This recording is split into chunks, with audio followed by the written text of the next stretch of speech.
Hi everybody, so if you have finished Stalker 2 and you're thinking, oh my gosh, that was amazing, what can I do next? How do I get more of this? That's what I'm going to be talking about, hopefully in this video that isn't too long. So the first thing I would say is that if you've just finished Stalker 2 on Novice, the easiest level, one of the things you might want to consider is doing a replay again, but on one of the harder difficulties like the Stalker difficulty level or Veteran, because it is a very, very different game on the harder difficulty levels.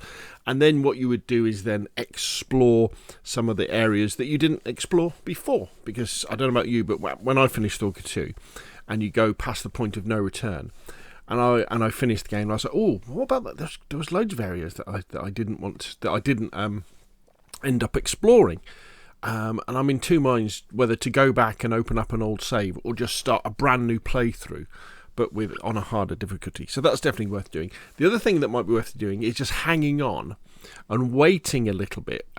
If you're watching this video round about the end of 2024, the beginning of 2025, waiting a month or so until we get some more big update patches to Stalker 2, so the devs can bring in the A-Life improvements so that your next playthrough will be significantly different because of the ambient AI life that exists between the major points of interest. However, there is more in the Stalker universe beyond Stalker 2. In fact, the odd thing about Stalker 2 is that it's called Stalker 2 when in fact there were 3 previous games officially. You had Stalker Shadow of Chernobyl, Stalker Clear Sky, and Stalker Call of Pripyat. Now, if you're on console, I highly recommend for PlayStation or Xbox, and this includes Xbox Ones as well as Xbox Series S's and X's, and includes PlayStation 4s as well as PlayStation 5s, is the Stalker Legends of the Zone Trilogy. And just look out for this when it's on sale, and it includes the original 3 games from 2007, 2008 and 2009, and they are definitely worth playing, especially in this kind of update where they've got rid of lots of the bugs, improved some of the quality of life stuff. Now these are still very old games, but the Stalker games when they came out in 2007, 8 and 9 were ahead of their time in terms of the graphics and the type of open world it is. And as long as you're patient and give them a couple of hours just so you get used to the old styles of controls and things like that, you'll start to visit some places that you visited in Stalker 2, and you'll then be sucked in, I think. Now, you can always buy these games separately as well. So if you think, I want to dive in, for example, on Xbox, but it's not on sale at the moment, you could just buy Shadow of Chernobyl. Now, of the 3, Shadow of Chernobyl, Clear Sky, and Call of Pripyat, which is the last one, is the most polished one.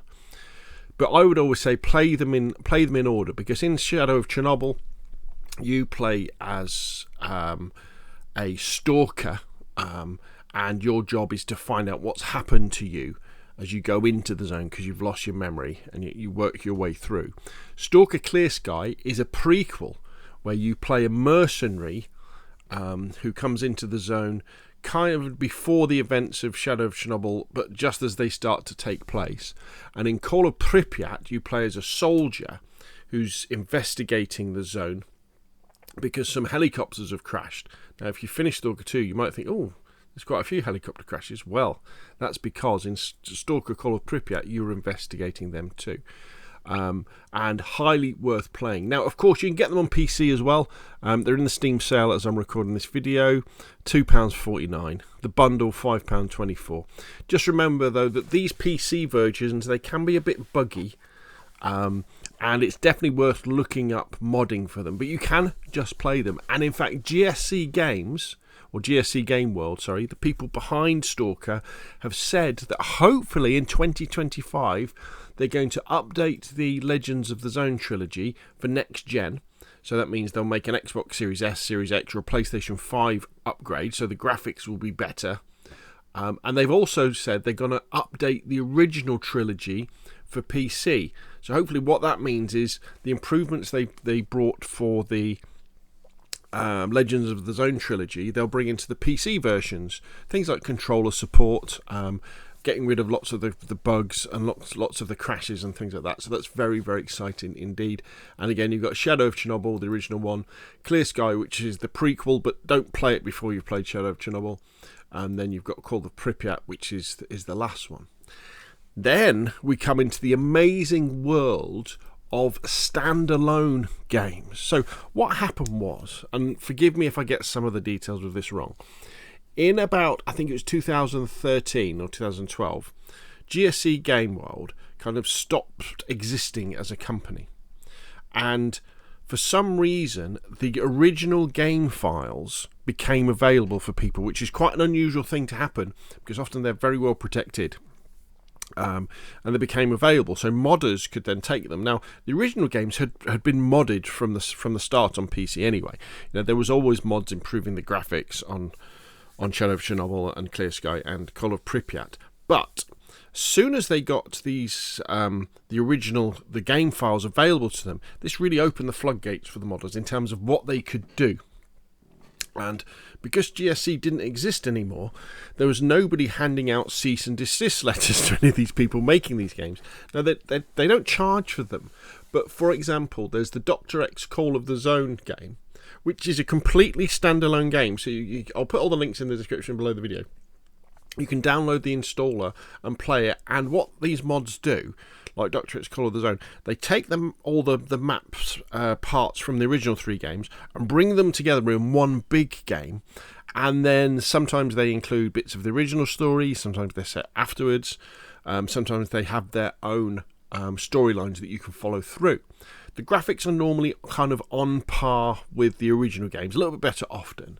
But again, they're standalone. And what GSC did when they came back into existence in about 2017, and what they've said recently is, look, we understand and we appreciate the fact that these standalone mods and lots of the other mods for Stalker kept the Stalker community alive and kept the name of Stalker alive in the hearts and the minds of gamers. And we really appreciate that. So we're not going to ask anybody to stop and remove any of these mods. Just please put links in the menu somewhere to the original game so people can go and buy them. How absolutely cool is that? So I'll put a link to Dr. X Call of the Zone because that's one I'm playing at the moment. And Dr. X, who has sadly passed away, was well known for crafting very good quests. So that's one to look at. And I'll put a link to Stalker Anomaly. Now, Stalker Anomaly is where the game, the original game, but they start to become very difficult. And I would always say play the original games first. So play Stalker 2, then play the original ones. And then when you're then ready for more of a challenge in terms of survival, then things like Stalker Anomaly are good. These mods are often made by people who have played hundreds, if not thousands of hours of the original games. So they want more of a challenge. They're not interested in making an easier version of Stalker. They want to make it look better and sound better and have less bugs and things like that. But they want more of a challenge. So you have Stalker Anomaly, which again is a completely standalone game that you download and then you can run. And then when you really get into it, there's the Stalker Anomaly Gamma.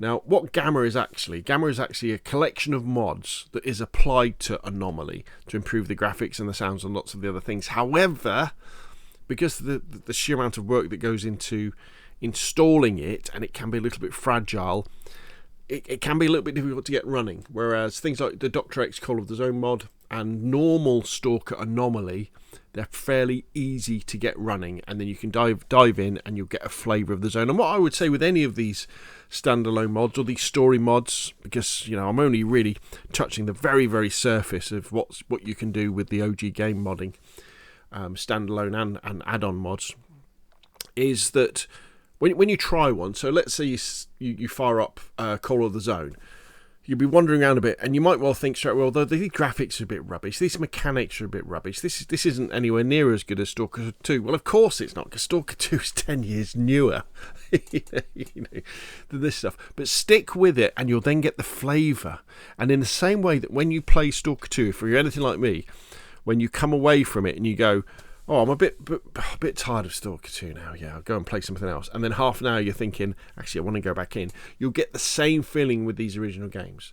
With the standalone mods, with the add-on mods, and with the original games as well. You want to be back in the zone and experiencing the zone. What's so exciting and what's so addictive and compelling about the Stalker games. I played the original ones first on my Xbox console.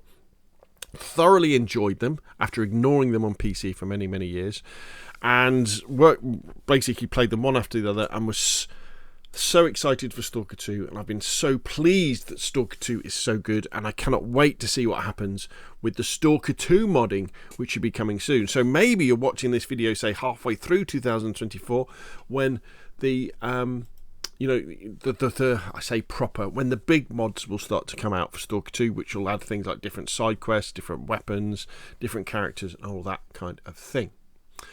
To finish off, though, here's a couple of other things that you might want to consider, is reading Roadside Picnic. Now, the story in Stalker 2, obviously, is the fact that in 1986 there was the explosion at the Chernobyl nuclear power plant in Ukraine, and then the exclusion zone was created around the area, which stopped people, lots of people were evacuated, and then the scientists set up near to the power plant because it was still producing electricity, so they could use that for their experiments on the noosphere, which went wrong, which created another massive explosion, which then created the zone kind of as we know it in Stalker 2, where you've got emissions and you've got anomalies and you've got the storms and all that sort of stuff. And the ideas for seemingly an awful lot of this came from Roadside Picnic, a Russian science fiction novel from 1972. And almost everything is the same. The names of the people who go into the zone, the fact that there is a zone. The difference in Roadside Picnic is that the zone in the Ukraine, well, they don't actually really talk about the zones where they are in Roadside Picnic, but there's lots of them. They're all over the world. There's several of these zones all over the world. And they weren't created by an explosion at nuclear power plant and then by some scientists trying to figure out the noosphere. They were created by aliens visiting the Earth. And the reason why it's called Roadside Picnic is it's the concept that the Earth is sitting there with us on it, and these aliens come along who are, who can travel faster than the speed of light, maybe whatever they do, and they land on the Earth just to take a break from their travels, maybe to refuel their spaceships, maybe to do some maintenance, something like that. And they just land. They're not interested in talking to humans or anything like that. And then they leave. Just like if you were on a road trip and you're going through a forest and you with your kids in the car and they went, oh, we need to stop to have a wee, and you go, okay, well, we're going to stop for a picnic here, and you would stop in a clearing and you would get out your picnic stuff and you'd be eating. You'd leave maybe some rubbish would get left behind, maybe some sweet wrappers, maybe some chicken bones, maybe some cans would get left behind. Maybe like a chair would accidentally get left behind, or something broke in the car, so you just left it in this clearing, and then you went. And then imagine like the insects and the animals then coming across this stuff that you've left behind, and they have no idea what any of this stuff is. In fact, you could argue that it's impossible for them to comprehend what this can of Coke. What is this can of Coke? Because it's completely beyond their level of understanding. And that's the idea of Roadside Picnic. There's these areas, quite large areas, that have all these strange objects in them, and these strange, say like at the picnic, say your car had an oil leak and it left some oil on the ground, and the ants come along and they're getting stuck and they're dying in the oil. It's exactly the same idea in Roadside Picnic, but it's not oil, it's some other strange force that's caused this. And when you read Roadside Picnic, you will then pick up on all of these things. The idea you have this zone that in this case has been created by aliens who've just landed and gone, and we don't know why, but they're gone, and they've left behind all this detritus. That some of it is very, very useful. Things like things that stay hot all the time, things that can be used to create in batteries that last forever, but also very dangerous. And there's things that can kill you straight away, or make you very, very ill, or mutate you as well. That happens, and all of that happens in Roadside Picnic. And what is very interesting about Roadside Picnic and the Stalker games as well, but particularly in Roadside Picnic, is that I think it really has a very, very strong Soviet feel to it, in terms of lots of Western science fiction from this period and before tends to be very positive, reaching for the stars, and human expansion and understanding and becoming clever. In this, you kind of get the feeling that the zone is this system that the people who go into it to try and extract things to become wealthy they're kind of trapped in it. They've got no choice about what they've got to do. This is the system, and this is what they've got to do. Kind of in a similar way, I guess, to maybe what it was like in Soviet Russia, and as of course in other parts of the world, including the West as well. But was probably more like that in the communist countries, where our system of living, how we live our lives, is highly controlled by the secret police and the Communist Party, or whichever party is in control. But we've got to make the most of it, and it can be very, very dangerous. But maybe if we do the right things and we find the right things, we could live a comfortable life. But overall, life is pretty crap, and that's what comes out of Roadside Picnic. And I think it's absolutely fascinating, because that's kind of a little bit like the Zone. Where you go into the Zone and its own economy with, you've got bandits, you've got duty, you've got freedom, you've got stalkers, you've got diggers, you've got traders, all trying to make the best of this place that they've been thrown into. So yeah, fascinating. So Roadside Picnic, you can buy it, you can find places to download it as well. And of course, also the Stalker movie by Andrei Tarkovsky. Now, I haven't watched all of this yet, so people say it's a sci-fi masterpiece. I'm not convinced. But then again, I think Star Wars is a sci-fi masterpiece, even though people say it's not sci-fi at all, it's fantasy. But anyway, there's also the movie. Now, the movie Stalker was inspired by Roadside Picnic, not the game. So bear that in mind. But that's something else that can take you into the Stalker universe. Now, of course, there are many, many other things that you can do as your next step after finishing Stalker 2. But hopefully I've given you some ideas. And all these links will be in the description below this video. If you've got other really cool things, especially in terms of standalone game mods, that you think, actually, these are really, really cool, please let me know by putting a comment and with a link so I can maybe look into it and maybe do a video about it as well. But there we go. Hopefully you find this useful. If you have, hit like. If you want to see more of the same, press subscribe. And of course, I'll see you again soon.